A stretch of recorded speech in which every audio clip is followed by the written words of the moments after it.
ఓం స్థాపకాయ చ ధర్మస్య సర్వధర్మస్వరూపిణే అవతార వరిష్టాయ రామకృష్ణాయ తే నమః. ఈరోజు యేసుక్రీస్తు ఒక పుణ్య జన్మదినం. ఈ రోజునే రామకృష్ణ భక్తులైన రామకృష్ణ సంఘానికి చెందిన మనం అందరూ ఎందుకు ఆచరించాలి అని చాలామందికి ఒక ప్రశ్న. అంటే చాలా కారణాలు ఉన్నాయి. ఒక ముఖ్యమైన కారణం చెప్తున్నాము. అది శ్రీరామకృష్ణులు మహాసమాధి అయిన తరువాత అప్పుడు ప్రేమానంద వారి తల్లి అయిన మాతంగిని దేవి ఆంట్పూర్ అనే వారి గ్రామం, స్వగ్రామం, అక్కడ శ్రీరామకృష్ణుల ఈ యువ భక్తులు వారెవరూ సన్యాసం తీసుకోలేదు. అప్పుడు వారిని ఆహ్వానించారు. అక్కడ వచ్చి కొన్ని రోజులు మీరు గడపని ఆహ్వానిస్తే వీరందరూ వెళ్ళారు. అక్కడ వెళ్ళి వారు తపస్య చేస్తూ ఉన్నారు. ఒకరోజు రాత్రి వారు ధుని అంటే ఆ నిప్పు వెలిగించి దాని చుట్టూ కూర్చొని ధ్యానం చేస్తూ ఉన్నారు. ఆ ధ్యానం అయిన తర్వాత అక్కడ నరేంద్రనాథ్ అంటే అప్పుడు ఇంకా వివేకానంద కాలేదైనా ఆయన అందరినీ ఉద్దేశించి ఒక చాలా కొన్ని ముఖ్యమైన విషయాలను ఆయన ప్రసంగం చేస్తారు. అంటే ఆయన యేసుక్రీస్తు ఒక జీవితం కొంచెం ఆయన చెప్పి అందరూ ఆయనలాగే తాము త్యాగ జీవనానికి సిద్ధం అవ్వాలి, అన్నీ ఈ జాగతిక ఈ లౌకిక అన్నీ త్యజించి భగవత్ సాక్షాత్కారానికి ఉన్నత ఆదర్శానికి జీవితాన్ని అలా సమర్పణం చేయాలి అని వారందరూ నిర్ణయిస్తారు. అక్కడ ఒక నిర్ణయం తీసుకుంటారు. అంటే అన్అఫిషియలీ అనధికారంగా అప్పుడు వారు అక్కడ సన్యాస తీసుకుంటాము అనే ఒక నిర్ణయం తీసుకున్న దినం. దానికి తరువాతి రోజు వారికి తెలుస్తుంది అది క్రిస్మస్ ఈవ్ అని. ఆ రోజు వారికి తెలియదు, కానీ ఆ రోజు అలా డిసిషన్ తీసుకున్నారు. కాబట్టి మన రామకృష్ణ సంఘం మఠం దానికి ఇది ఒక పునాది అని చెప్పొచ్చు. తొలి రోజు ఆ రోజే మన సన్యాసి సంఘం రామకృష్ణ సంఘం ఇది మొదలవుతుంది, ఆరంభమవుతుంది. దానికి ఈ యువ శిష్యులు ఇంకా సన్యాసం అవలేదు. అప్పుడే భవిష్యత్తులో మన ఆదర్శ ఉద్దేశాని కోసం శ్రేష్ఠ ఉన్నత లక్ష్యానికి మన జీవితాన్ని మనం నివేదనం చేస్తాము, సమర్పణం చేస్తాము అనే ఒక డిసిషన్ తీసుకుంటారు. అది ఒక చాలా ముఖ్యమైన కారణం. అందువల్లనే మన అన్ని చోట్ల మన రామకృష్ణ మఠ్ మిషన్, శారదా మఠ్ మిషన్లో ఈ రోజుని కొంచెం ప్రత్యేకంగా మనం ఆచరిస్తున్నాం. కానీ ఇది కాకుండా కూడా ఇంకా చాలా ముఖ్యమైన కారణాలు ఉన్నాయి. చెప్పాలంటే మన హిందూ మతంలో ఎలా మనం శ్రీరాముడు, శ్రీకృష్ణ, చైతన్య దేవుడు ఇలా అందరూ అవతార పురుషులు అని మనం విశ్వసిస్తామో అలే యేసుక్రీస్తుకి కూడా అవతార పురుషులలో ఒక్కరు అని మనం పరిగణిస్తాం. అంటే మనం యేసుక్రీస్తు ఏకైక అవతారం అని మనం ఒప్పుకోము. ఆయన ఇతర అవతారాల లాగే ఆయన కూడా ఒక అవతారం. అంటే భగవంతుడి యొక్క విశిష్ట ఆదేశం, ఒక ఆజ్ఞానుసారం ఈ జగత్తులో అవతరించి జీవులను ఉద్ధరించడానికి, తరించడానికి జన్మించిన పురుషుల్లో ఆయన కూడా ఒక వ్యక్తి అని మనం పరిగణిస్తాము. అందువలన ఎలా మనం రామనవమి, శ్రీకృష్ణ జన్మాష్టమి, ఈ చైతన్య దేవ జన్మదినం ఇవంతా మనం ఆచరిస్తాము. అలాగే యేసుక్రీస్తు యొక్క జన్మదినం కూడా ఆచరించడం మనకు ఒక అలవాటు. ఎందుకంటే శ్రీరామకృష్ణుది చాలా ఉదాత్త భావం. వారికి ఒక అలా సంకుచిత భావాలు ఎప్పుడూ లేవు. అన్ని మతాలు ఒకటే, అన్ని మతాలు ఒకే లక్ష్యం వైపు తీసుకెళ్తాయి అని ఆయన దృఢంగా ఆయన చెప్తారు. అందుకోసం ఈ రోజును కూడా మనము ఆచరిస్తున్నాము. ఇంకో విషయం ఏమంటే శ్రీరామకృష్ణుల శిష్యులలో చాలామంది, అలాగే యేసుక్రీస్తుల శిష్యులలో కూడా కొందరు శ్రీరామకృష్ణులను వారి జీవితకాలంలో దర్శించారు. వారు వీరిద్దరి మధ్య ఉన్న ఈ సామ్యం, ఒక అద్భుతమైన పోలికలు వారు చూసి చాలా విస్మితులవుతారు. వారు దానిని మెన్షన్ చేశారు అందరూ. ఎలా శ్రీరామకృష్ణులు, క్రీస్తు వీరిద్దరూ ఒకే గుణాలు, ఒకే టైప్ అని వారు నిర్ణయానికి వస్తారు. అందుకే చూస్తాము అలాగే ఇంకో విషయం ఏమంటే శ్రీరామకృష్ణులు సాధన కాలంలో ఎన్నో విభిన్న హిందూ ధర్మంలో ఉన్న విభిన్న మతాలను అన్ని ఆయన అనుష్ఠానం చేసినట్లు ఆయన క్రైస్తవ మతం అలా ఇస్లాం ఇవి కూడా ఆయన సాధన చేశారు. అది చేసి ఆయన ఇలా సర్వధర్మ సమన్వయాన్ని ఆయన ఘోషిస్తారు. అందువలన మనం ఈ రోజును కూడా ఒక స్పెషల్ డేగా మనము ఇది ఇలా ఆచరిస్తున్నాం. ఆయన శ్రీరామకృష్ణ తమ ప్రత్యక్ష అనుభూతి ద్వారా ఆయన అందరికీ చెప్తారు, అన్ని మతాలు ఒకే భగవంతుడి వైపు తీసుకెళ్తాయి, మన లక్ష్యం ఒకటే, మతాలు వేరైనా మన గమ్యం ఒకటే. ఈ విషయాన్ని ఆయన నొక్కి నొక్కి చాలాసార్లు చెప్పారు. అందుకే సర్వధర్మ సమన్వయాన్ని ఆయన బోధించారు. కాబట్టి క్రైస్తవ మతం కూడా అన్ని ధర్మాల్లో ఒకటి. ఆయన స్థాపకాయచ ధర్మస్య అన్నాం. ధర్మ సంస్థాపనార్థం వచ్చినప్పుడు దీని ఆయన ముందు వచ్చిన ఆయనకు ముందు పూర్వంలో ఉన్న అన్ని ధర్మాలను ఆయన స్వతహా అనుష్ఠానం చేసి వాటి ఒక గమ్యం ఒకే ఈశ్వరుడు అని అది అనుభూతికి ఆయనకి వస్తుంది.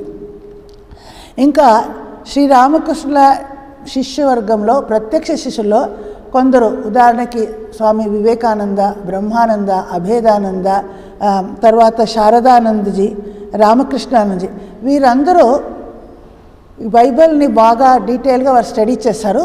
మరి శ్రీరామకృష్ణుని వారు పోలించి వారికి జీసుక్రీస్తు అంటే వారికి చాలా గౌరవం ఉండేది. ఆయన కూడా ఒక అవతార పురుషుల్లో ఒకరు అని వారు నమ్మేవారు.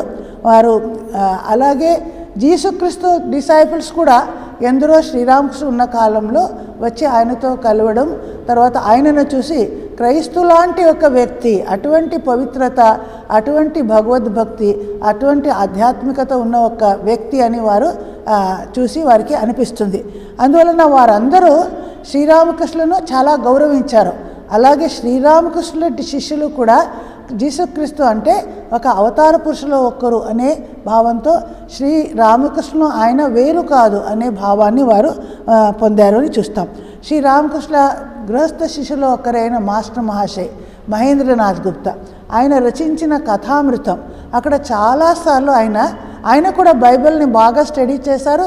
ఎలా చైతన్య దేవుడి జీవితాన్ని స్టడీ చేశారో అలా ఈ జీసుక్రీస్తు యొక్క బైబిల్ను కూడా స్టడీ చేసి ఎన్నోసార్లు ఇద్దరిని పోల్చడం మనం చూస్తాం. ఇద్దరిలో ఉన్న సామ్యాన్ని చాలాసార్లు ఆయన పాయింట్అవుట్ చేస్తారు అని చూస్తాం. అలాగే శారదానందజీ రచించిన ఆ లీలా ప్రసంగం అంటే శ్రీరామకృష్ణుల గురించి ఆయన ప్రామాణిక గ్రంథం, డీటెయిల్ బుక్ ఉంది. అక్కడ కూడా చాలాసార్లు ఆయన చైతన్య దేవులు, జీసుక్రీస్తు వీరిని శ్రీరామకృష్ణులతో పోల్చి ఆయన చూపిస్తారు.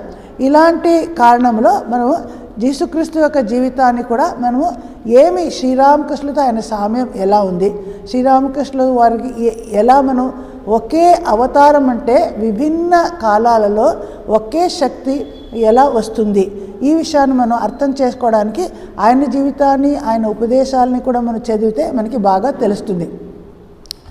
ఉదాహరణకు చెప్పాలంటే కొన్ని సంఘటనలు మనం తీసుకోవచ్చు. భగవద్గీతలో మనం చూస్తాము, శ్రీకృష్ణ పరమాత్ముడు చెప్తాడు, జన్మ కర్మచ మే దివ్యం ఏవం యోవేతి తత్వతః త్యక్త్వా దేహం పునర్జన్మం నైతి మామేతి సోర్జున. అంటే అవతార పురుషులైన శ్రీకృష్ణు లాంటి వారు అటువంటి వాళ్ళ జన్మ కర్మ ఈ రెండు విశిష్టంగా ఉంటుంది, అద్భుతంగా ఉంటుంది, అలౌకికంగా ఉంటుంది. అది ఎవరైనా సరిగా అర్థం చేసుకోగలిగితే వారికి ఇంకా పునర్జన్మం అనేది ఉండదు అని. అందువల్లనే చూస్తాం ఎలా శ్రీరామకృష్ణుల జన్మ వృత్తాంతం ఇంకా జీసుక్రీస్తు యొక్క జన్మ వృత్తాంతం ఇవి రెండు కూడా అలౌకికంగా ఉన్నది అని మనకి తెలుస్తుంది. జీసుక్రీస్తు యొక్క తల్లి మేరీ, ఆమె వివాహం జోసెఫ్ అనే వ్యక్తితో వివాహం ఆడారు. అయితే ఆమె ఆయనతో ఎటువంటి శారీరక సంపర్కానికి వచ్చే ముందే ఆమె ఈ గర్భధారణ చేసి ఆమె గర్భంలో ఉన్నారు. ఇది ఒక అద్భుతమైన ఒక భగవత్ శక్తి ప్రభావంతో జరుగుతుంది. దీనికి ఇమ్మాక్యులేట్ కన్సెప్షన్ అని వారు చెప్తారు. అంటే సాధారణ లౌకిక భావంతో గర్భధారణ కాదు, పవిత్రమైన గర్భధారణ అంటే. అలాగే మన శ్రీరామకృష్ణుల జీవితానికి వస్తే శ్రీరామకృష్ణుల తల్లి అయిన ఆమె కూడా ఎలా చంద్రమణిదేవి శ్రీరామకృష్ణుడు జన్మించే ముందు ఇది అప్పుడు క్షుదిరామ్ చటర్జీ గయా మొదలైన చాలా తీర్థస్థానానికి తీర్థభ్రమణానికి వెళ్ళారు.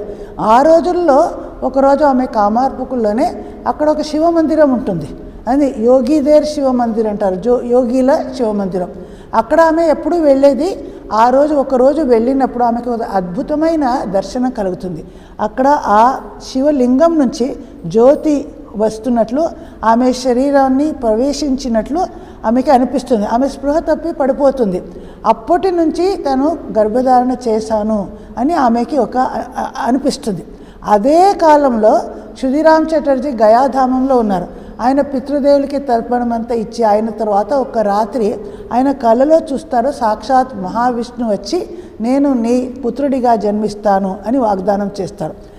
ఆయన అంటే అప్పుడు ఇద్దరు దూరంగా ఉన్నప్పుడు జరిగింది. ఇది ఒక అలౌకిక జన్మధారణం అని. అలాగే అంటే ఇద్దరు క్షేత్రంలో ఇది ఒకే విధంగా మనం చూస్తాము. వారి జన్మ వృత్తాంతాన్ని చూస్తే ఇద్దరు అలౌకికంగా ఉన్నది అని చూస్తాం. ఆ తర్వాత చూస్తే ఇద్దరు వారి బోధనలు కూడా చాలా మనం పోల్చొచ్చు. ఇద్దరి బోధనలు శ్రీరామకృష్ణులు తమ ఉపదేశాలని చాలా సరళమైన భాషలో వారు కథల ద్వారా నేర్పించారు. అది మాస్టర్ మహాశయ మహేంద్రనాథ్ గుప్తా కథామృతంలో చూస్తాము. ఉపమా శ్రీరామకృష్ణస్య అంటారు. ఎన్నో ఉపమాలు ఎన్నో స్టోరీస్ ద్వారా ఆయన చెప్తారు. అలాగే జీసుక్రీస్తు కూడా పారబుల్స్ అంటే చాలా సింపుల్ స్టోరీస్, దాని ద్వారా ఆయన తన బోధనాలని నేర్పిస్తారు.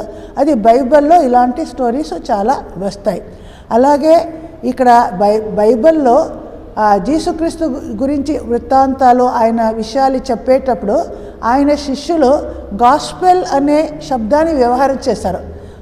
Matthew, gospel according to Matthew, gospel according to Saint John, gospel, ఇలా విభిన్న శిష్యులు వాళ్ళు గాస్పెల్ అనే టర్మ్ వారు వ్యవహారం చేస్తారు. ఇంకా మహేంద్రనాథ్ గుప్తా ఈ కథామృతాన్ని రాసినప్పుడు దానికి ఇంగ్లీష్ అనువాదానికి గాస్పెల్ ఆఫ్ శ్రీరామకృష్ణ అని ఆ టర్మ్ను వాడతారు. ఎందుకంటే గాస్పెల్ అనే శబ్దానికి శుభవార్తలు అని అర్థం.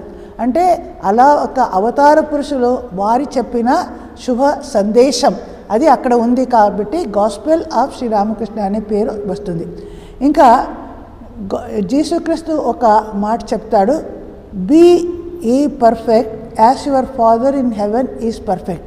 అంటే స్వర్గంలో ఉన్న మీ పిత అంటే భగవంతుడు ఎలా పరిపూర్ణంగా ఉంటాడో, పర్ఫెక్ట్గా ఉంటాడో, మీరు కూడా జీవితంలో అలా పరిపూర్ణంగా అవ్వాలి అని చెప్తారు. అది మనం ఎక్వైర్ చేయాలి ఆ పరిపూర్ణతని.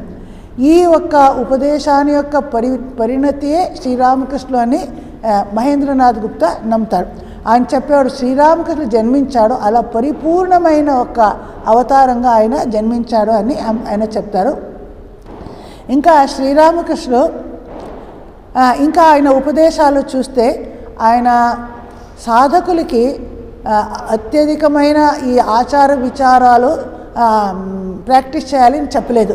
ఈ ఉపవాసము, అత్యధికంగా కఠోరత చేయడము, శారీరక కఠోరత అదంతా చేయడం అవసరం లేదు. భక్తి ఉంటే చాలు, వ్యాకులత ఉంటే చాలు అని చెప్పేవారు. అలాగే జీసుక్రీస్తు కూడా ఇలాంటి ఎక్కువ కఠోరత అవసరం లేదు అని చెప్తారు. ఆయన శిష్యులు ఒకరోజు సబ్బత్ అంటారు, ఆ రోజు వారు భోజనం చేయరు, ఆహారం తీసుకోరు. అటువంటి రోజులో ఒకసారి వారు భోజనం చేస్తారు. అది గురించి ఇతర వ్యక్తులు వారిని చాలా విమర్శిస్తారు. అప్పుడు జీసు అంటారు, నా శిష్యులు అలా ఆహారం తీసుకొని మంచి పని చేశారు. ఎందుకంటే వరుడు ఎంతవరకు ఉన్నాడో అంతవరకు మీరు ఆనందించవచ్చు. అంటే వివాహ క్షేత్రంలో ఎలా వరుడు వధు ఉన్నప్పుడు అందరూ ఆనంద సంభ్రమాలు చేసుకుంటారో, అలాగే అవతార పురుషులు ఎంతవరకు ఈ జగత్తులో ఉన్నారో అంతవరకు మీరు చాలా ఆనందంగా ఉండొచ్చు. మీరు ఏం తిన్నా ఏం చేసినా పర్వాలేదు, వారు మీ ఒక బాధ్యత తీసుకుంటారు. వారు ఈ జగత్తు నుంచి వెళ్ళిపోయిన తర్వాత మనం కొద్దిగా ప్రాబ్లంలో పడతాము. వారు ఉన్నప్పుడు మనకి అంత ఇంకా శారదాదేవి కూడా చెప్తారు, శిష్యులు జయరాం బట్టికి వచ్చినప్పుడు ఇక్కడ ఎక్కువ జపం చేయడం అవసరం లేదు, ఇక్కడ అమ్మ ప్రజెన్స్లో ఉన్నారు కదా, అదే చాలు అలా చెప్తారు.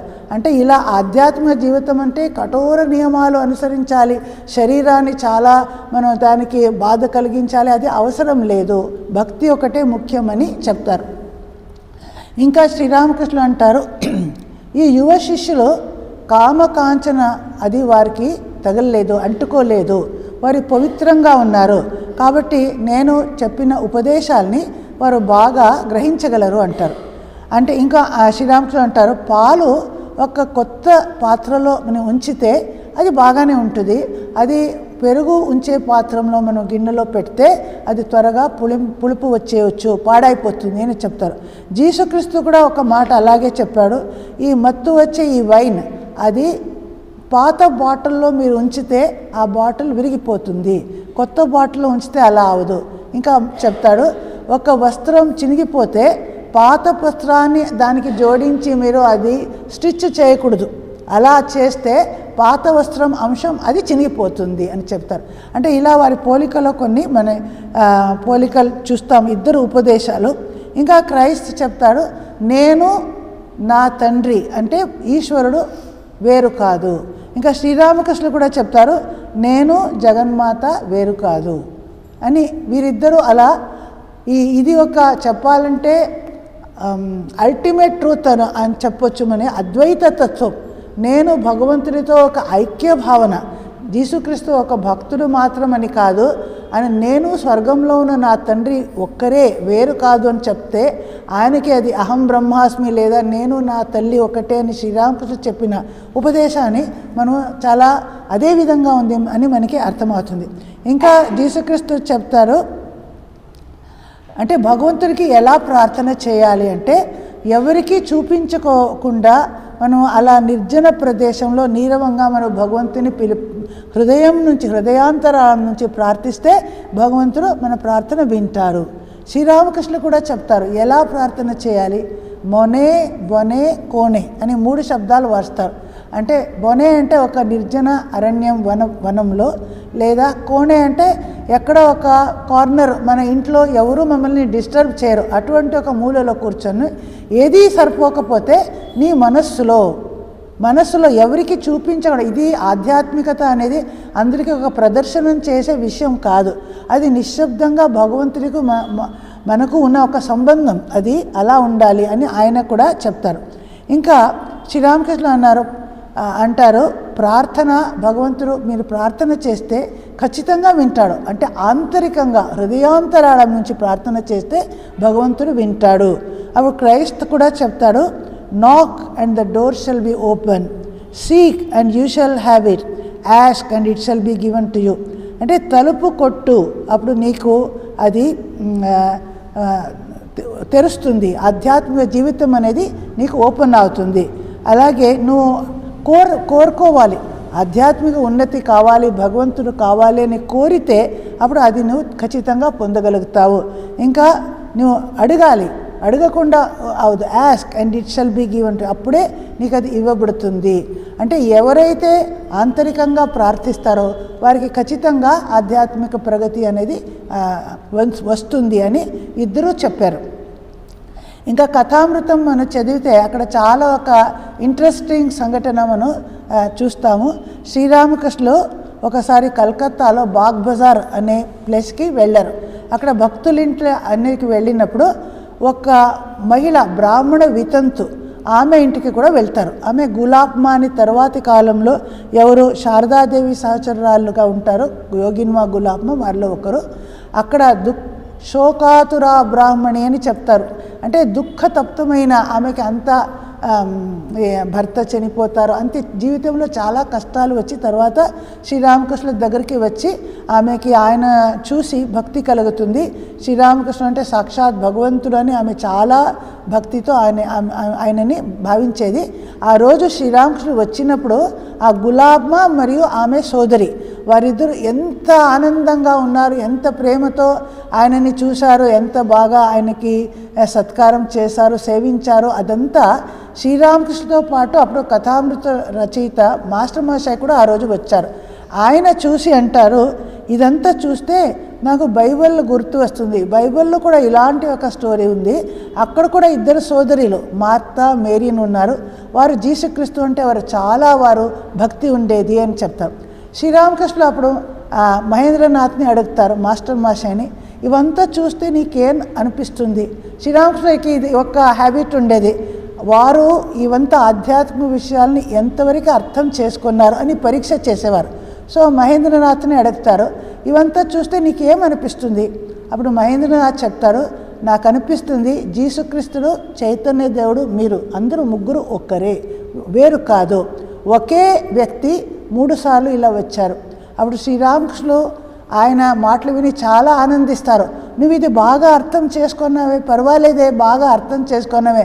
అవును, ఎవరు అప్పుడు వచ్చారో ఆయనే ఇక్కడ ఉన్నారు అని చెప్తారు. ఇంకా ఈ గ్రేట్ మాస్టర్ అంటే శ్రీరామకృష్ణుల జీవిత చరిత్రం, అక్కడ కూడా మరలా శారదానందజీ ఇది పాయింట్అవుట్ చేస్తారు. వీరిద్దరూ జీసుక్రీస్తు మరి శ్రీరామకృష్ణ ఇద్దరు కామకాంచనాలని మనం త్యజించాలి అని చెప్పేవారు. ఇద్దరు పవిత్రత, బ్లెస్సెడ్ ఆర్ ద ప్యూర్ అని ఇప్పుడే విన్నాం, ఎవరు పవిత్రాత్మలో వారే ఆశీర్వదించబడతారు, వారికే భగవత్ కృప కలుగుతుంది అని. పవిత్రత, భగవత్ ప్రేమ, దీనిని వారు చాలా ప్రాధాన్యత ఇచ్చేవారు. తర్వాత మన ఆధ్యాత్మికత అంటే మన లోపల అంతర్యంలో ఒక ట్రాన్స్ఫర్మేషన్ రావాలి అని ఇద్దరు చెప్పారు. ఇంకా శ్రీరామకృష్ణులు ఆయన షాంపుకూర్లో ఉన్నప్పుడు ఆయనకి ఒక దర్శనం, ఆ దర్శనం కలుగుతుంది. అప్పుడు జగన్మాత ఆయనకి చెప్తుంది, ఆయనకి వచ్చిన క్యాన్సర్ వ్యాధి, ఆల్రెడీ ఆయనకి క్యాన్సర్ వచ్చి ఆయన అక్కడ ఉన్నారు, నీకు వచ్చిన ఈ క్యాన్సర్ వ్యాధి ఎందుకు వచ్చిందో తెలుసా అంటే చాలామంది ప్రాపంచిక వ్యక్తులు వచ్చి నీ దగ్గర వచ్చి ప్రణామం చేశారు, నిన్ను స్పృశించారు, వారి పాపాన్ని నువ్వు స్వీకరించే వల్లనే ఈ క్యాన్సర్ వ్యాధి సోకింది అని జగదంబ ఆయనకి చెప్తుంది. ఇంకా శ్రీరామకృష్ణుల శిష్యులు, గృహస్థ శిష్యుల్లో ఒకరైన రామచంద్ర దత్త, ఆయన కూడా శ్రీరామకృష్ణుల గురించి ఒక పుస్తకం రాశారు. అక్కడ ఆయన చెప్తారు, జీసస్ క్రైస్ట్ పాపులను ఉద్ధరించడానికి తన రక్తదానం, ప్రాణాన్ని దానం చేశాడు. శ్రీరామకృష్ణుల పరమహంసుల ఈ రోగం కూడా అదే ఉద్దేశంతో అయింది అని శ్రీరామకృష్ణులే ఈ విషయాన్ని మాకు చెప్పారు అని ఆయన రాస్తారు.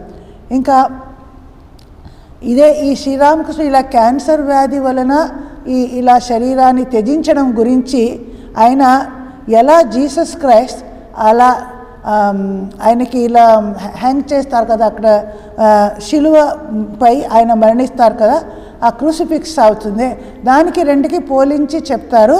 ఇది పరమహంసుడు కూడా అలాగే అయింది. దానికి వికారియస్ అటోన్మెంట్ అని ఒక శబ్దాన్ని వాడతారు. అంటే ఇతర జీవుల పాప సిన్స్ దానిని తమ మీద తీసుకొని ఈ అవతార పురుషులు వారు సఫర్ అవుతారు. అందువలనే వారి శరీరంలో వారు ఎటువంటి పవిత్రులైనా వారికి ఇలాంటి రోగాలంతా వస్తాయి. అలా జీసస్ క్రైస్ట్ ఎలా క్రూసిఫైడ్ అయ్యారో అలాగే శ్రీరామకృష్ణులు క్యాన్సర్ వ్యాధి వచ్చి ఆయన బాధపడేది, ఆయన కష్టమంతా అదే.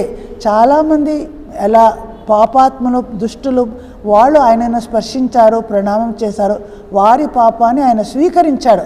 ఆయన శరీరం మీద అది ప్రభావం చేసి అది అందువలనే ఆయన కష్టం అని చెప్తారు. ఇంకా శ్రీరామకృష్ణుడు స్వయం ఈ క్రైస్తవ మతాన్ని ఆయన ప్రాక్టీస్ చేశారు అని చెప్పాము. అనుష్ఠానం చేసి ఆయన నిర్ణయానికి వస్తారు. ఇది అన్ని మతాల్లాగే ఇది కూడా భగవంతుని చేరుకోవడానికి ఒక పథం, ఇది కూడా ఒక మార్గం. అంటే నిజంగా వ్యాకులత ఉంటే ఈ మార్గంతో కూడా ఎవరైనా భగవంతుని దర్శించవచ్చు అని చెప్తారు. అయితే క్రైస్తవ భక్తులు ఎలా పాపం అని సిన్ అని చాలా ఎంఫసిస్ ఇస్తారో మన హిందూ మతంలో ఇలా దాని మీద మనం ఎప్పుడు చెప్పము. మన హిందూ మతం దృష్టిలో మనం అందరూ నిజంగా మన స్వభావం ఏమిటి? పవిత్రత. మనకి వారు ఒరిజినల్ సిన్ అంటారు. ఆ పాపమే మన మనుష్య స్వభావం, దానిని మీరు అధిగమించాలి. అంటే ఇక్కడైతే మన హిందూ మతంలో ఏం చెప్పామంటే మనం అందరూ శుద్ధ బుద్ధ ముక్త ఆత్మ, మన నిజ స్వభావం అనేది ప్యూరిటీ, ఆ పవిత్రత, అది మన స్వభావం. ఇంకా మనలో ఉన్న ఈ దుర్బలత ఇది అదంతా బయట నుంచి వచ్చింది. అందువలన మన నిజ స్వభావం ఏమి అంటే ఇది పవిత్రత, మన దైవత్వం, దివ్యత్వం అనేది ప్రతి వ్యక్తిలో దాగి ఉన్నది అనేది అది శ్రీరామకృష్ణులు కూడా ఇది మరలా చెప్తారు. అదే స్వామి వివేకానంద కూడా ఈ విషయాన్ని బోధిస్తారు. ఇంకో విషయం మనం తులనాత్మకంగా మనం చూస్తే ఇప్పుడు క్రిస్టియన్స్ వారు ఈ జగత్తులో ఉన్న మంచి విషయాలు అన్నీ భగవంతుడి కృప వలన జరుగుతున్నాయి. అదే ఏదైతే ఇక్కడ దుఃఖ కష్టాలు చూస్తున్నామో అదంతా సైతాన్ లేదంటే డెవిల్ వలన జరిగింది అంటారు. అంటే వారి దృష్టిలో ఇద్దరు ఉన్నారు, గాడ్ వేరే సైతాన్ వేరే, రెండు సత్యాలు ఉన్నాయి. అయితే మన హిందూ ధర్మంలో ఒకే ఈశ్వరుడు ఈ జగత్తులో ఉన్న అన్ని మంచి శుభం ఏం శుభం జరుగుతుందో దానికి అశుభం ఏం జరుగుతుందో సృష్టి స్థితి ఎవరు చేస్తారో ఆయనే లయకర్త కూడా. మంచిది చెడ్డది రెండుకు ఒకే ఈశ్వరుడు కారణం, ఆయన ఇచ్ఛతోనే అన్నీ జరుగుతున్నాయి అని మనం నమ్ముతాము. శారదాదేవి కూడా అంటారు, అందుకే నేను సజ్జనులకు తల్లిని దుర్జనులకు నేను తల్లిని, అందరూ నా బిడ్డలే అని చెప్తారు. అందరూ ఆమె సృష్టించారు, ఆమె ఇచ్ఛతోనే ఇక్కడ మంచిది చెడ్డది అన్నీ ఒకే భగవంతుడి ఇచ్ఛతో జరుగుతుంది అని మనం చూస్తాం. ఇంకా జీసస్ క్రైస్ట్ చెప్పిన ఒక చాలా ముఖ్యమైన సందేశం అంటే రెసిస్ట్ నాట్ ఈవిల్ అంటారు. ఎక్కడైనా ఈ దౌర్జన్యం ఈ చెడ్డది ఇవంతా చూస్తే దానిని ప్రతిఘటించకూడదు, దానికి మనం ప్రతీకారం చేయడానికి వెళ్ళకూడదు. ఎవరైనా నీ చెంప మీద ఒక దెబ్బ వేస్తే ఒక చెంప మీద ఇంకో చెంపను చూపించు అంటే నువ్వు ఓర్పుతో సహించుకోవాలి, ప్రతీకారం చేయకూడదు. అయితే ఈ కాలంలో ఆధునిక కాలంలో ఇది ప్రాక్టికల్గా మనం చేయడానికి వెళ్తే చాలా కష్టం మనకి తెలుసు.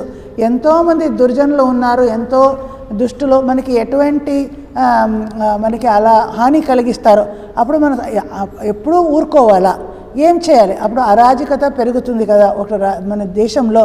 అందుకోసం శ్రీరామకృష్ణులు దీనిని ఎలా చాలా ఒక ప్రాక్టికల్ హింట్ ఇస్తారు.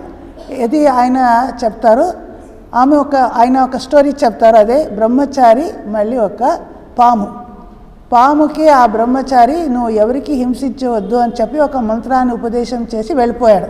చాలా రోజుల తర్వాత ఆయన వస్తాడు. ఆ పాము చాలా ఏమో అలా రోగంతో ఉన్నట్లు కనిపిస్తుంది. అది అంతా ఏమంటే మీరే మాకు చెప్పారు నేను ఎవరికి హింసించకూడదు, నేను ఆ రోజు నుంచి ఎవరు నాకు ఏం హాని కలిగించినా నేను వారికి ప్రతీకారం చేయలేదు. అప్పుడు శ్రీరామకృష్ణుడు అంటారు, నేను పాములాగే కాటు వేయవద్దు, విషం వేయవద్దు అని చెప్పాను, కానీ అలా నేను బుసగుట్టవద్దు అని చెప్పలేదు అని చెప్తారు. అంటే మమ్మల్ని మేము రక్షించుకోవడానికి ఇలా దుర్జనులు వస్తే మనం అలా చేయాలి, కానీ వారికి హింస చేయకూడదు, హాని చేయకూడదు. అయితే మనం ఏమి చేయము అని మీరు ఊరుకుంటే వారు మన మీద ఇంకా ఏదైనా చేయొచ్చు. ఈ ప్రపంచంలో ఉంటే మనం ఎలా జీవించాలి, దుర్జనులతో ఎలా మెలగాలి, అది శ్రీరామకృష్ణుడు ఇలాంటి ఒక మంచి ఉదాహరణతో చెప్తారు. అలాగే చెప్తారు, పులిలో కూడా భగవంతుడు ఉన్నారు అని మీరు వెళ్ళి పులిని ఆలింగనం చేసుకుంటారా? చేసుకోరు. మాహుత నారాయణ అది కూడా చెప్తారు. ఏనుగులో భగవంతుడు ఉన్నాడు అనుకొని మీరు ఏనుగు వచ్చినా మీరు దూరం వెళ్ళకపోతే మీకు అది బాధ కలిగిస్తుంది, అలా ఛాన్స్ ఉంది. అందుకే మాహుతం లోపల ఆయనలో కూడా నారాయణ ఉన్నాడు, ఈ ఏనుగులో కూడా ఉన్నది. ఈ ప్రాక్టికల్ హింట్స్ శ్రీరామకృష్ణులు బాగా మనకి ఇస్తారు. అంటే రెసిస్ట్ నాట్ ఈవిల్ అనేది అత్యంత ఉన్నత సాధకులు.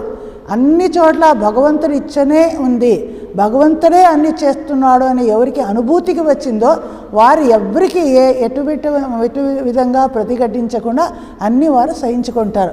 దానికంటే కొంచెం క్రింది లెవెల్లో ఉన్న మనలాంటి వాళ్ళందరూ అలా వస్తే మమ్మల్ని రక్షించుకోవడానికి మనం ఇలా చేయవచ్చు అని శ్రీరామకృష్ణ మనకి ఉపదేశం ఇచ్చారు. ఇంకా శ్రీరామకృష్ణులు కామార్పుకుర్ లాంటి ఒక గ్రామంలో జన్మించారు కాబట్టి ఆయన తరువాతి కాలంలో ఆయన కలకత్తా వచ్చినప్పుడే మొదటిసారి ఈ క్రిస్టియన్స్ వీరందరూ చూస్తారు. చర్చిలో వీరందరినీ ఆయన అప్పుడు దర్శించారు. ఆయనకి అప్పుడు కొద్దిగా కుతూహలం కలిగింది.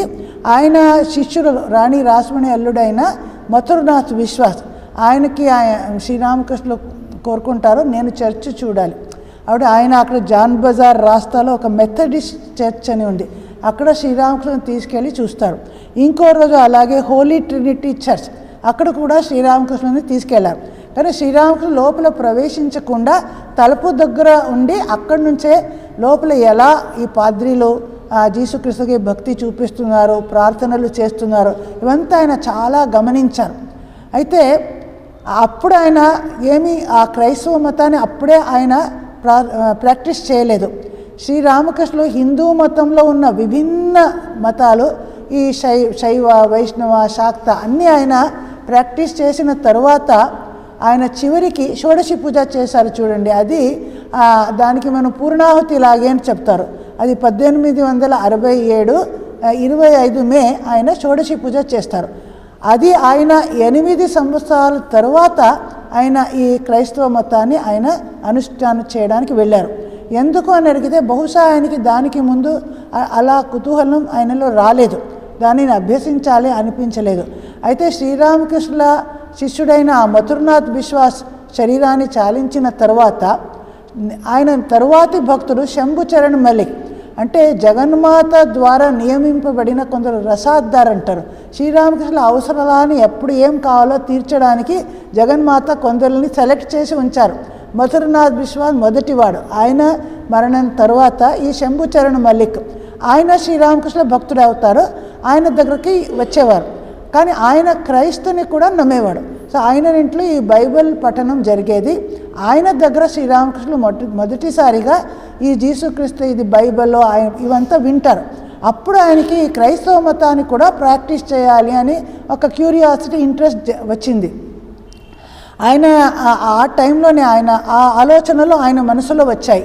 ఆ టైంలో ఒకరోజు ఆయన యదునాథ్ మల్లిక్ అని శ్రీరామకృష్ణుల ఇంకొక శిష్యుడు, ఆయనది గార్డెన్ హౌస్, అక్కడ ఒక తోటంలో ఒక హౌస్ ఉంటుంది, అక్కడ ఆయన వెళ్ళారు.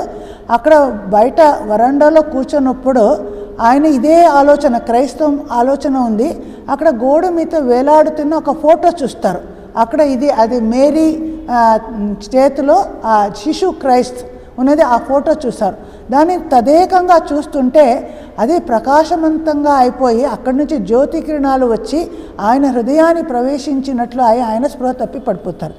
అప్పటి నుంచి ఆయన మనసులో కొన్ని రోజుల వరకు ఒక పరివర్తన వస్తుంది.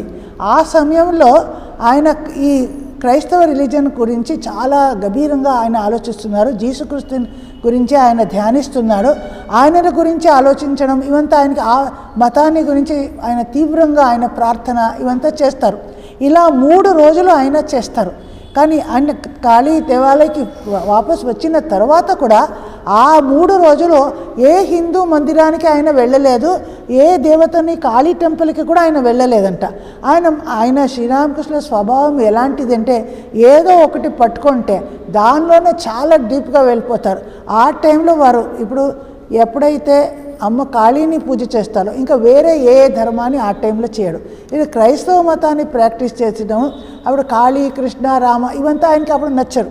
ఆయనకి మనస్సంతా ఒక్క విషయం మీద ధ్యాస అలా ఉంటుంది. అటువంటి ఆయనకి ఏకాగ్రత ఉండేది. ఇలా 3 రోజులు ఆయన గడిపిన తర్వాత ఆయన ఒకరోజు పంచవటి దగ్గర ప్రచారాలు చేస్తూ ఉంటే ఆయనకి ఒక దర్శనం కలిగింది. అక్కడ జీసుక్రీస్తు దర్శనం ఆయనకి కలుగుతుంది. ఒక విదేశీ లాగే ఉన్న ఒక వ్యక్తి ఇలా ఆయన దగ్గరికి వస్తున్నాడు. చూడడానికి చాలా స్వరూపం. ఆయన ఎలా ఉన్నాడు, ఆయన శారీరక ఈ గుణాలు కూడా ఆయన వర్ణించారు. తర్వాత ఎలా ఉన్నాడు అని, అలా తెల్లగా ఉన్నాడు, ఆయన జాజ్వల్యమానమైన కళ్ళు ఉన్నాయి, ఆయన ముక్కు మాత్రం కొంచెం ఇలా ఫ్లాట్గా ఉందంట, షార్ప్ నోస్ కాదు.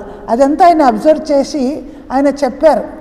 ఆ రోజు తర్వాత ఆయన శిష్యులతో తర్వాత ఈ విషయాన్ని ఆయన చెప్పారు. ఆ రోజు ఆ జీసుక్రీస్తు కూడా ఆయన దగ్గరికి వచ్చి ఆయనలో ప్రవేశించాడు. ఆయన లోపల నుంచి అప్పుడు ఒక వాణి ఆయనకి చెప్తుంది, ఈయనే జీసుక్రీస్తు, చాలా దుఃఖతప్తులైన వారిని ఉద్ధరించడానికి తన ప్రాణాన్ని ఇచ్చిన జీసుక్రీస్తు ఈయనే ప్రాఫెట్ అని ఆయనకి ఒక వాణి వినిపించింది. ఆయనకి తెలుస్తుంది. అంటే ఆయన శ్రీరామకృష్ణులో ప్రవేశించాడు అని ఆయన చూస్తారు.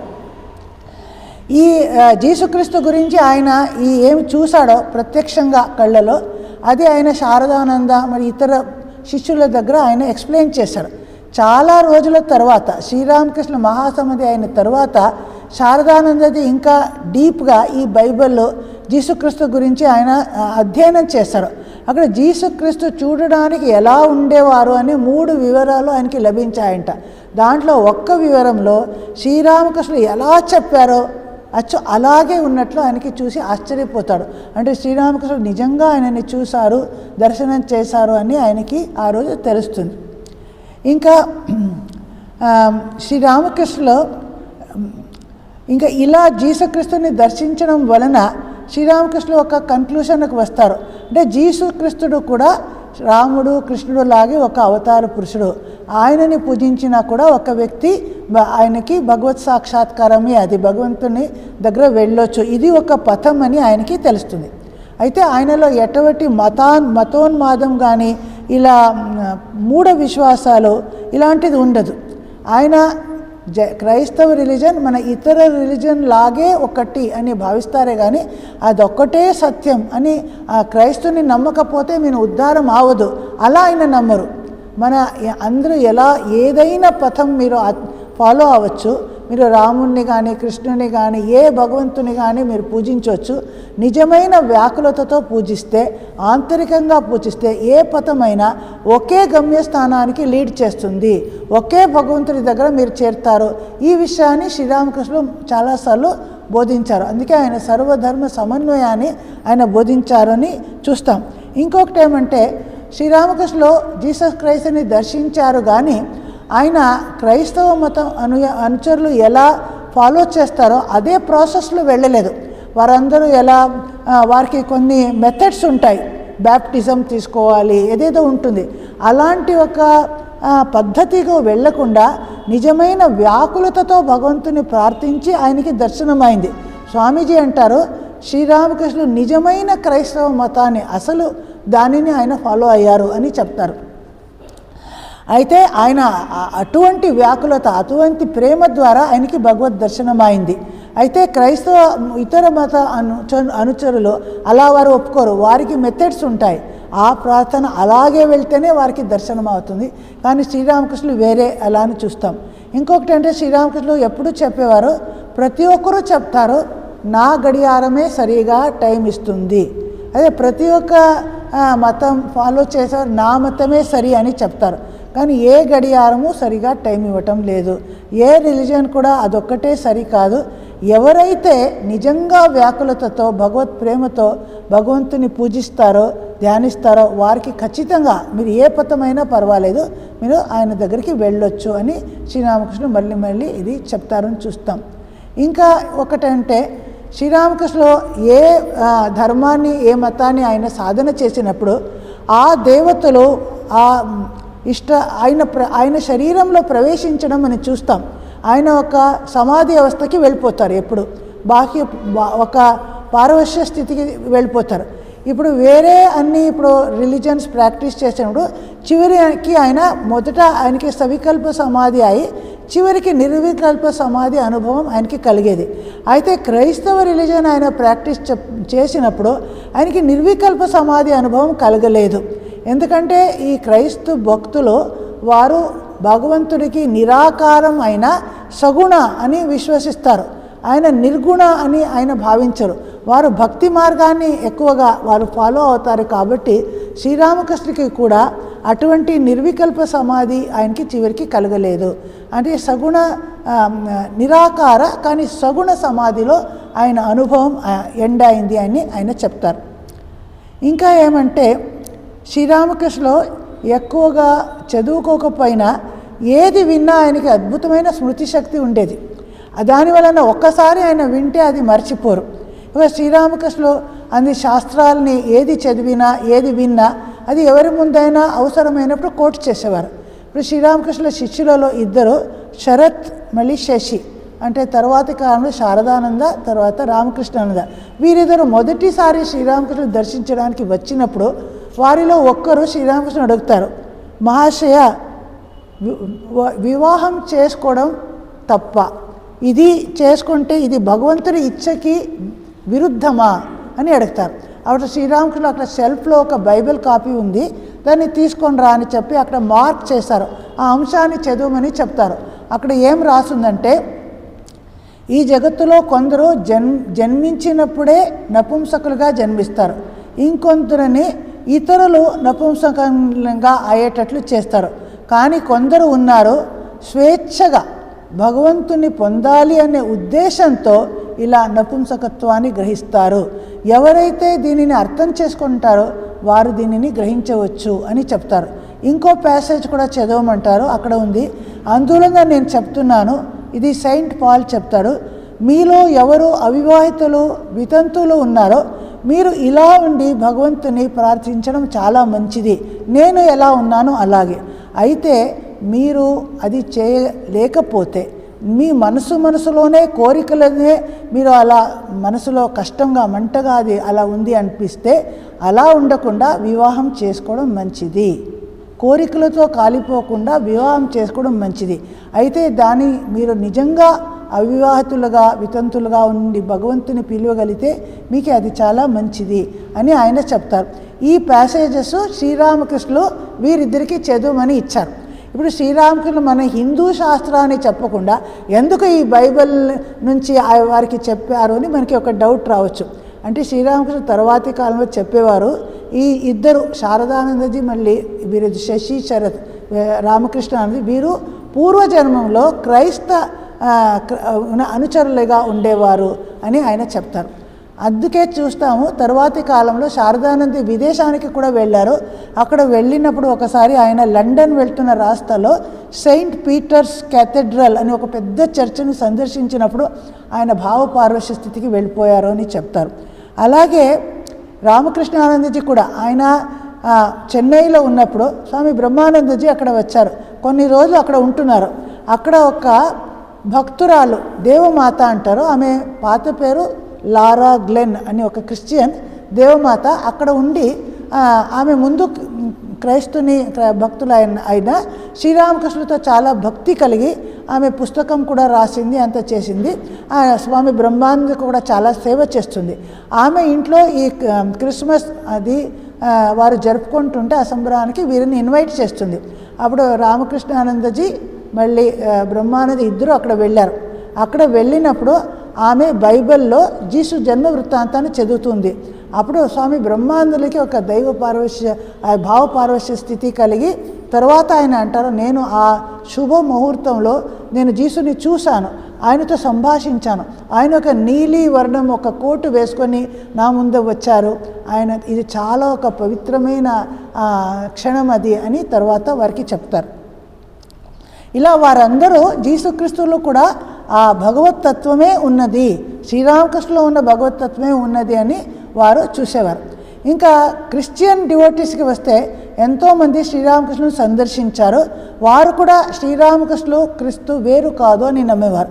వాళ్ళలో ఉదాహరణ ఇవ్వచ్చు. విలియమ్స్ అనే ఒక ప్రొటెస్టెంట్ క్రిస్టియన్ శ్రీరామకృష్ణులు దక్షిణేశ్వరంలో ఉన్న రోజులు అక్కడికి వచ్చారు. అక్కడ వచ్చినప్పుడు అప్పుడు 1881 అప్పుడు శ్రీరామకృష్ణ ఆయన చూసి ఒక సమాధి స్థితికి వెళ్ళిపోతారు. ఆయన శ్రీరామకృష్ణులకి అలా మోకాళ్ళ మీద కూర్చొని చేతులు జోడించుకొని వాళ్ళలాగే ప్రణామం చేస్తారు. ఆయన కళ్ళ నుంచి అశ్రుధారలు స్రవిస్తున్నాయి అని అంటారు. శ్రీరామకృష్ణ పాదాలని చుంబించి చెప్తారు, ఈయనే జీసస్ క్రైస్ట్, నేను ముందు విజన్లో చూశాను, ఎవరు జీసస్ క్రైస్ట్ ఆయనే ఈయనలో నేను చూస్తున్నాను అని చెప్తున్నారు. మళ్ళీ ఆ శ్రీరామకృష్ణ ఆయన కూడా అడుగుతారు, సరే నన్ను గురించి నువ్వు ఏమనుకుంటున్నావు, నా గురించి నీ ఒపీనియన్ ఏమిటి? అప్పుడు ఆయన అంటారు, ఎవరైతే జీసుగా వస్తారో మీరు ఆయన ఒకరే, ఇద్దరు అలా ఒక చైతన్య ఒక ప్రతిమూర్తి, అనంతమైన చైతన్య ఒక ప్రతిమూర్తి అని చెప్తారు. అప్పుడు శ్రీరామకృష్ణ ఆయన చాలా ఆశీర్వదించారు. ఆయన వారిని చాలాసార్లు సందర్శించి తర్వాత ఈ జగత్తంతా ఆయన త్యాగం, ఆయన ప్రపంచాన్ని త్యజించి ఆయన సాధువుగా హిమాలయకి వెళ్ళి తపస్య చేస్తారు. ఇంకొక వ్యక్తి అలాగే ప్రభుదయాల్ మిశ్రా అని వస్తారు. ఆయన శ్రీరామకృష్ణుడు షాంపుకూర్లో ఉన్నప్పుడు ఆయన సందర్శించాడు. అది 1885 31 అక్టోబర్. ఆయన కూడా శ్రీరామకృష్ణుని చూసి చెప్తాడు, ఆయన యోగాభ్యాసం కూడా ప్రాక్టీస్ చేశారు. ఆయన చెప్తారు, శ్రీరామకృష్ణులు సాక్షాత్ భగవంతుడే, ఎలా జీసు సాక్షాత్ భగవంతుడో ఈయన కూడా అలాగే, మీరందరూ ఆయన్ని అర్థం చేసుకోలేకపోతున్నారు అని చెప్తాడు. ఇతర శిష్యులు అక్కడ ఉన్నారు, వారికి చెప్తాడు, నేను ఈయన్ని చాలాసార్లు ముందు దర్శనంలో చూశాను, ఆయన దర్శనం నాకు కలిగింది, ఈరోజు ప్రత్యక్షంగా ముందు చూస్తున్నాను, అంతే, ఈయన సాక్షాత్ భగవంతుడే జీసు అని చెప్తాడు. తర్వాత ఆయన నా దేహ ప్రాణ మనస్సు అంతా ఈయనకి నేను సమర్పించాను అని చెప్తారు. శ్రీరామకృష్ణుడు కూడా ఆయనకి చాలా ఆశీర్వాదం చేస్తారు. తర్వాత నువ్వు ఏం కోరుకుంటావో అది నీకు ప్రాప్తిస్తుంది, నువ్వు పొందగలుగుతావు అని చెప్తారు. ఇంకా ఆ కాలంలో కలకత్తా మెడికల్ కాలేజ్ ప్రిన్సిపాల్ అయి ఒక డాక్టర్ జేఎం కోట్స్ అని ఉండేవారు.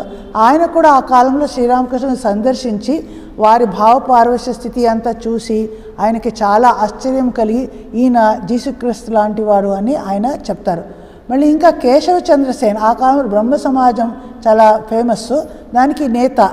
ఆయన అప్పుడు శ్రీరామకృష్ణుల దగ్గర వచ్చిన తర్వాత ఆయన చాలా ప్రభావితులవుతారు. దానికి ముందు ఆయన క్రైస్తవ రిలీజన్ని నుండి ప్రభావితుడై ఆయన చాలా జీసక్రీస్తు అంటే ఆయనకి చాలా ఇష్టం. కానీ శ్రీరామకృష్ణులను చూసిన తర్వాత ఆయన శ్రీరామకృష్ణులు చెప్పినట్లు ఎంతో సాధన కూడా చేస్తాడు. ఆయన శ్రీరామకృష్ణ యొక్క ఫోటో ప్రజెంట్ చేస్తాడు. జీసుక్రీస్తు ఆయన శిష్యుల్లో ఒకరు పీటర్ ఆ నీటిలో మునిగిపోతుంటే దాన్ని రక్షిస్తున్నాడు. ఈ రోజుకి కూడా దక్షిణేశ్వరంలో శ్రీరామకృష్ణుల గదిలో ఆ ఫోటో ఉన్నదని మనం చూడొచ్చు. ఇంకా కేశవ చంద్రసేన్ ఒక్కరోజు నౌకా విహారానికి వెళ్ళినప్పుడు జోసెఫ్ కుక్ అనే ఒక క్రైస్తవ పాద్రి ఆయన తీసుకెళ్ళాడు. శ్రీరామకృష్ణుడు కూడా ఆహ్వానించాడు. అప్పుడు శ్రీరామకృష్ణుడు ఆయన ఉపదేశం, ఆయన ఈ సమాధి స్థితి, భావపారవశ్య స్థితి చూసి ఆయన కూడా చాలా ఆశ్చర్యపోతారు అని చూస్తారు. ఇంకా తర్వాతి రోజుల్లో చూస్తాము స్వామి వివేకానందుడు. ఇప్పుడు నరేంద్రనాథ్ దత్త ఆయన మొదటిసారి శ్రీరామకృష్ణుల గురించి ఆయనకి తెలిసింది ఒక క్రైస్తవ లెక్చరర్ దగ్గర. మీరందరూ వినే ఉంటారు. ఆయన WWHT అని అక్కడ స్కాటిష్ చర్చ్ కాలేజ్ అని ఇప్పుడు ఉంది, నేను కూడా చూశాను. ఆ కాలంలో అది ప్రిన్సిపల్, ఆయన జనరల్ అసెంబ్లీ కాలేజ్ అనేవారు, అక్కడ ఆయన ప్రిన్సిపల్. ఆయన ఇంగ్లీష్ క్లాస్లో విలియం వర్డ్స్వర్త్ పోయం ఒకటి ఉంది, ద ఎక్స్కర్షన్, దానిని వివరిస్తున్నప్పుడు ఆ ఇంగ్లీష్ కవితని ఆయన ఒక భావపారవశ్య స్థితి గురించి చెప్తూ, నేను అటువంటి స్థితిని అనుభూతి చెందిన ఒక్క వ్యక్తిని చూశాను, అది శ్రీరామకృష్ణులు దక్షిణేశ్వర్లో అని చెప్తారు. ఆ మాట విని అప్పుడు నరేంద్రనాథ్ మొదటిసారి శ్రీరామకృష్ణుల గురించి ఆయనకి పరిచయం అవుతుంది. ఇలా కేశవ చంద్రసేన్ డిసైపుల్స్ కూడా చాలామంది ఉండేవారు. ప్రతాప్ చంద్ర, శివనాథ్, వీరందరూ కూడా శ్రీరామకృష్ణుని చూసి చాలా వారి తర్వాత మెచ్చుకుంటారు. కేశవ చంద్రసేన్ శ్రీరామకృష్ణుని గురించి ఆ బ్రహ్మ సమాజ్ పత్రికలో చాలాసార్లు ఆర్టికల్స్ రాస్తారు. దాని వలన అప్పుడు కలకత్తాలో ఉన్న చాలామందికి శ్రీరామకృష్ణుల గురించి విషయాలు తెలుస్తాయని చూస్తాం. ఇలా శ్రీరామకృష్ణుల జీవితం మనము చదివి, ఇలాంటి క్రైస్తవ జీవితం కూడా చదివినప్పుడు అవతార పురుషులు అందరూ ఇలాంటి ఆధ్యాత్మికతలో మనం ఎన్ని పోలికలు ఉన్నాయి అది సామ్యం మనకి బాగా తెలుస్తుంది. ఇంకా శ్రీరామకృష్ణుల ఈ మంచి రోజుల్లో మనం శ్రీరామకృష్ణులు బోధించిన బోధనలు, క్రైస్తవ మతం బోధం ఇక్కడ ఉన్న దీనిని తెలుసుకొని మనం కూడా ఈరోజు ఆ ఆధ్యాత్మిక తత్వాల్ని మన జీవితంలో అనుష్ఠానం చేయడానికి, ఉచ్చ ఆదర్శానికి మన జీవితాన్ని యొక్క నివేదన చేయడానికి మనము ఒక డిసిషన్ తీసుకుందాం అని చెప్పి ఈ క్లాసు ముగిస్తున్నాను. ఓం అసతో మా సద్గమయ తమసో మా జ్యోతిర్గమయ మృత్యోర్మా అమృతంగమయ.